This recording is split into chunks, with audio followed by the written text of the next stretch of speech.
Brigada! Sa pagpapatuloy ng paghahatid natin ng mga balita. Brigada! Pa tayo ng report, suspect na pumatay sa babaeng service crew sa Quezon City. Sumuko na sa mga otoridad. Brigada Shaina Rose sa Yupan. Ibrigada mo! Brigada! Live report!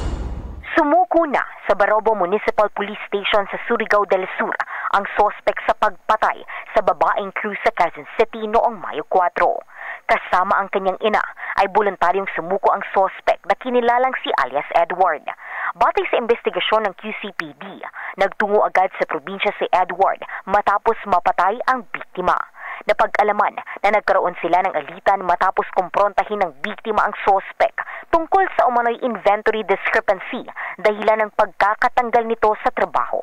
May saksi rin ang pulisya na nakakita sa mga kalmot sa mukha ng sospek matapos ang insidente. Inaasikaso na rin ang pag-turnover ng sospek sa QCPD para sa kaukulang kaso.